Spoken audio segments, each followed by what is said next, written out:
We now continue with digital tears, trying to establish that virtual beings can have an emotional impact upon us. So what I'll do is, or what I did, is steal from Plato, our good dead friend, and his view of emotional impact. Now, we can look at fiction of various forms. It could be, movies, videos, TV shows, written works, etc. And we can see fiction as analogous to virtual reality, with obviously very limited budget. Now, our good dead friend Plato presents an argument about feelings and fiction in his work The Republic, and the gist of his argument is this. Art, he claims, appeals to the emotions and encourages people to give in to them, and so these sorts of works for him should be banned. And it's one of the kind of primordial arguments for censorship, which when people argue for censorship on moral grounds, whether they realize it or not, they're typically just duplicating Plato's ancient argument. Now, for Plato, being ruled by such emotions is undesirable because it can cause shameful or even harmful behavior. To give the examples he gave, viewing tragedy can make a person vulnerable to weeping in self-pity. And this, of course, is something we're not very concerned with today. You generally don't see people, angrily arguing that tragedies must be banned. But Plato is very concerned about these because of their emotional impact. What we're more familiar with, of course, is his other two examples. That viewing violent art could incline a person to violence, and of course sensual works can incline someone to, where that leads. He also, something that we would generally not be worried about today, is that exposure to comedy could lead someone to playing the fool. And the same would apply for all their affections, feelings, and desires, that they could lead people astray. So Plato advances essentially this, corruption of emotion argument in the Republic for censoring works of art. So how could this be repurposed to try to show that, virtual stuff can affect us, and that this would not be necessarily a bad thing? Well, we can apply Plato's argument to video games. In fact, people have done it. Our former presidential, candidate for the Democrats, Hillary Clinton, was heavily against video games back when she was running, and she advanced essentially Plato's argument. I assume she probably, knew that it was Plato's argument, but in any case, she advanced Plato's argument against video games, why they need to be controlled. So, the concern being advanced about video games when people argue against them, like Hillary Clinton, is that acting in bad ways towards virtual beings would have a corrupting impact on a person's character.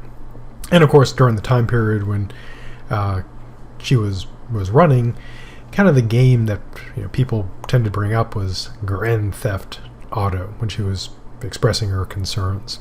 Later, of course, she infamously started talking about Pokemon, and so generally she has a kind of a bad history of the video games, so probably should best leave those to other people. Now, the argument advanced by people who are very concerned about video games does help support the Kantian argument. Again, my purpose is not to argue that it is corrupting and is bad and so we get rid of it. Rather, it's this, that if you buy Plato's argument, if you buy his original version, if you buy the argument people use about video games, then we'd have to accept that these works, fiction and video games, can affect people emotionally. And again, the usual argument is that it's bad, it must be controlled or banned. However, I'll change this quite a bit. So, stealing from our good dead friend Aristotle, I'll try to argue that video games, like art in general, can be good. And the analogy I use here, or the metaphor, is polarity, like with batteries. Batteries have a plus and a minus. And so I contend that likewise, although it's not a good argument by analogy by any means, more of a metaphor, that the influence of art has two polarities. both positive and negative. Now, if we accept that negative behavior towards virtual beings can cause or influence bad behavior in the real world, then it would seem that the other side of the battery or coin would be that good behavior in the virtual world could lead to good behavior in the actual world. So if art and video games can corrupt us through their bad content, it would seem reasonable to infer that they can make us better with good content. And this would support the principle of emotional impact. As an example, I'll use Halo, the video game series, and of course, Grand Theft Auto. So in Halo, at least in most versions, don't want to say this universally because who knows what the next one will be like, you're generally playing a good person, the Master Chief, and you're acting in the right way towards the right persons for the right reasons. Spoilers here, of course, but the Master Chief is fighting against the Covenant, who seem to be intent initially in the original game and the later games, intent on genociding humanity. And I think we can agree that that's bad. And so even though he engages in violence, he's engaged in combat against people who want to kill all of humanity they believe they have their reasons, but they are, spoilers, quite mistaken. And so in a game like Halo, where you're fighting to save humanity from, horrible invaders, you can be acting in a virtually virtuous manner. You're playing a hero, fighting people who are trying to do bad things. Now in Grand Theft Auto, in its various incarnations, you're typically acting in the wrong way towards the wrong people for the wrong reasons. If you're not familiar with Grand Theft Auto, and I assume this is true of the current versions, but in some of the earlier versions you could roam around the virtual city, stealing cars, robbing people, killing people with cars, doing all sorts of, crimes, hence Grand Theft Auto. And so you could see this as acting in a virtually vicious manner. So if you can be playing a virtuous person in certain video games and a viceful person in others, it seems reasonable to believe that this can impact people, that people become habituated by their play. Now, this would include, of course, obviously skills of play, that as you play a game more, you develop skills in that game, you get better. If you ever played, any video game or any sport, the first time you play it, it's generally going to go not super well. But the more you play it, the better you become. And you could use an analogy to skill here for morality. That just as by playing a video game, you develop sort of the physical, mechanical, skills to work the controller, and also, more complex games, solve puzzles, etc., that one would also develop moral skills as one develops these game skills. So if a person is, cruising through Grand Theft Auto, killing people with their car, shooting people, etc., their manual dexterity for murder in the game will improve, but you could also make the case that they're learning, bad moralities. In the case of a game like Halo, you'd of course develop your shooting skill, but if you're going through it, trying to save people and save the world, save all of humanity, then one could say that you're developing moral skills as well. Now, of course, there are some obvious objections. One objection is this: there are always people who practice without improving significantly. If you play video games or have done sports, you probably know at least one person who can spend a lot of time at a game and they're still horrible at it. I mean, they're actually trying. They're not just like pretending to try or just screwing around. They're really trying. They're just really bad at it. And just despite their efforts, they never really improve meaningfully. So you could say that the same would apply to moral decision making. Someone could spend hours engaged in moral decision making, yet it has no effect on them. They don't become better or worse. So here one could bring up a sports analogy. Sports involves developing skill and making ethical choices, but of course, as we know from, tabloid TV and actual tabloids, are those still a thing? Perhaps. But there are numerous athletes who have professional athletic skills, but one could say they're morally awful people from the stuff they do. So a video gamer could develop, great game skills, yet remain morally horrible. And again, if you played online games with that chat feature, you probably know this, that someone could be incredibly good, but they could be just just spewing the worst things that can, words that a person can say. So since I've raised the objection, obviously I need to reply to these objections. So first reply: most people do improve from practice. That seems true. Some people don't, and this doesn't disprove the argument, because my claim is not everyone who plays these games will improve. It's that it generally tends to lead to improvement. So that seems true. Also, most athletes do seem to develop some moral values from their experience in sports, and this seems generally supported and true. And again, I'm not claiming that everyone who does sports becomes good. That's clearly not true. It's just that it does have an impact on people's character. So what about the impact of video games themselves? Well, at this point, current research is inconclusive. And probably the best quote about this is as follows: that the evidence is all over the place. So, don't know for sure. But if video games can impact players, the influence of the experience machine should be analogous to real life. Why? Well, the virtual realm of this experience machine is, by hypothesis, a perfect, imperfect reality that should have a power to influence beyond the power of current video games and fiction. Because it's not, sitting in front of a screen with a Xbox or PlayStation or Switch controller, clearly playing a game. It would be, full immersion, Matrix style. Now, the virtual beings of the experience machine would seem to have an ersatz moral status, even if they lacked a moral status of their own.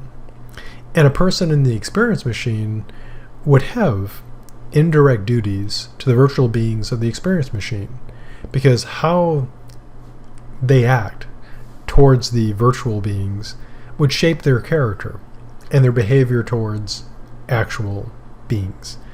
And so we get to the Kantian conclusion that in these video games, this virtual reality, that it could shape people in a way that would influence them, thus giving the virtual beings of this virtual reality, at the very least, ersatz status.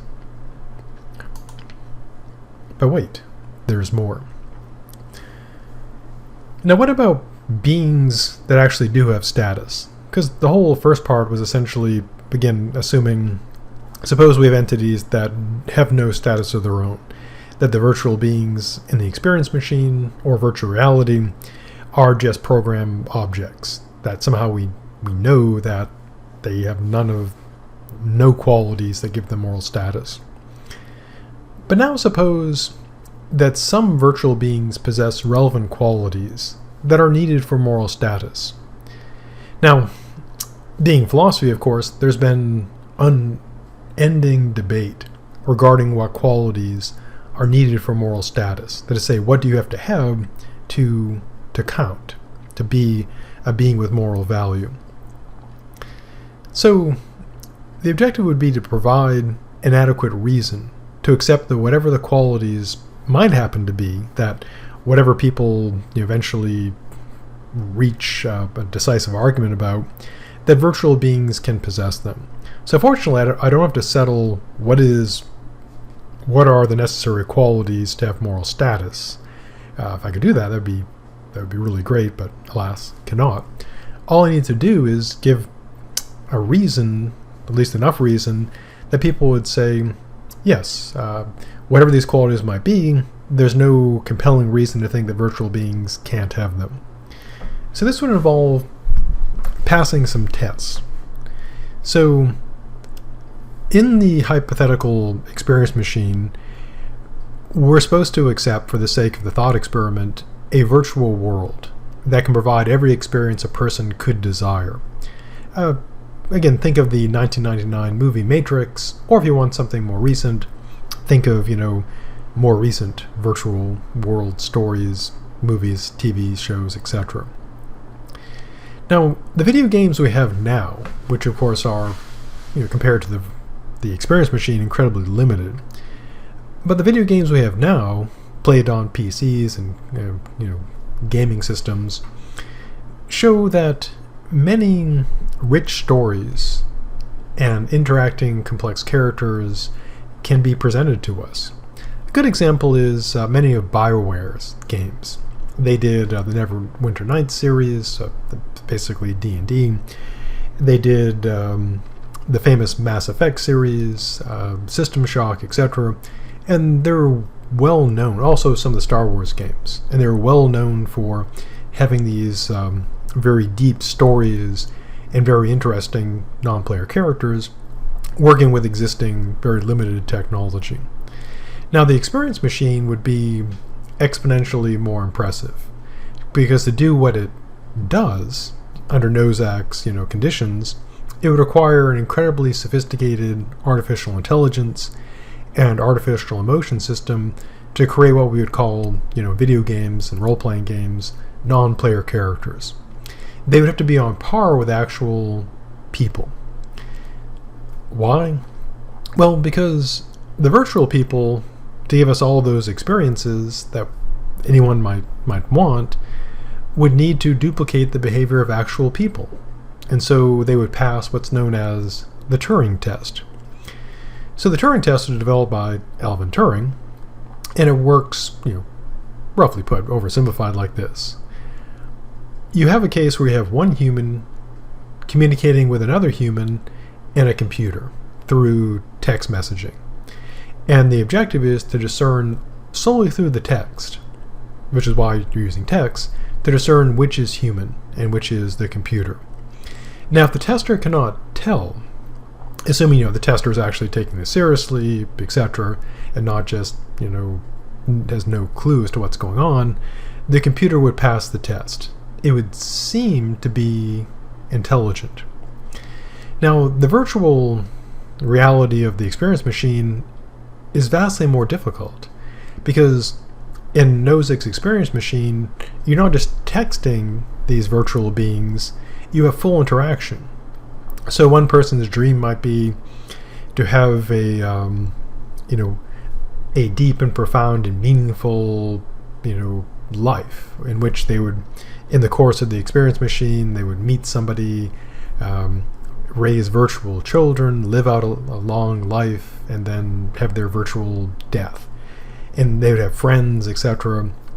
And so all these virtual people would have to be indistinguishable from real humans. Otherwise, the experience machine wouldn't be able to give the experience. If the person could tell, that's a fake, that's just, this is all fake, it wouldn't work. They have to be utterly convincing, utterly indistinguishable from, real people. Now, passing this test would seem to show a being qualifies as a human, because they're indistinguishable, or human enough. And this should grant them a moral status comparable to humans. They would be artificial intelligences existing in a virtual world rather than natural intelligences operating in the real world. And I would contend that this distinction is irrelevant to status, because a human who's operating solely in the virtual world does not give up their moral status. So why should a virtual being operating in a virtual world give up their status? Now, one interesting possible objection is this: that there are no distinct beings in this world. Easy enough to imagine that the beings in the virtual world are not distinct entities. They're part of the overall program. This would be analogous to our good dead friend Spinoza's pantheism. And under pantheism, of course, everything is but God. Now, in the case of, a Spinoza-like virtual world, the supreme program would take the place of God. And of course, the big difference would be is that in the experience machine, you would go and visit essentially, the God of that world, the being, the one being that is everything there. And we could call this, to use a phrase I made up, pancyberism, as opposed to Spinoza's pantheism. So pancyberism would be this. All the virtual beings are modes of the one virtual being. Just like in pantheism, of the sort presented by Spinoza, everything is God. So how can we reply to this? There's no distinct beings, essentially they don't matter. Well, first reply is this. There could be just one being, we'll accept that, but they have status. So the one true virtual being, the supreme program, would still have a moral status.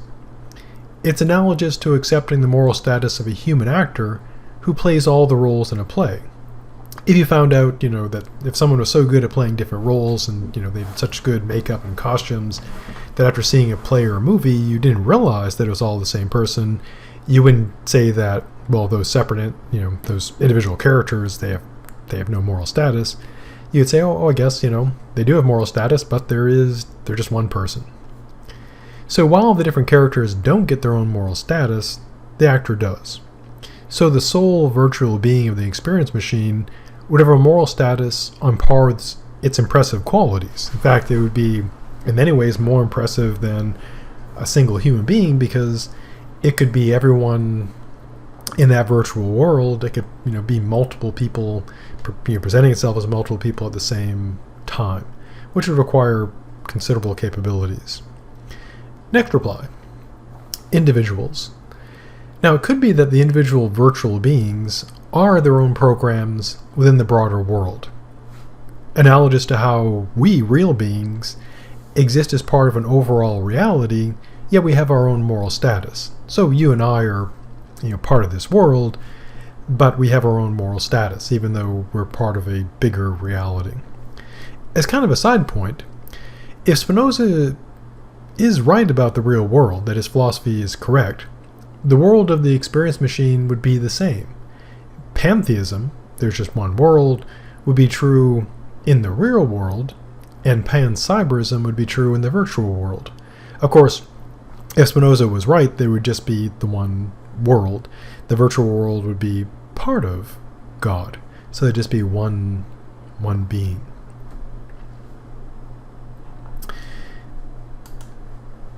Next objection, the objection that virtual beings are fakes. And we'll pick up with that in our next video.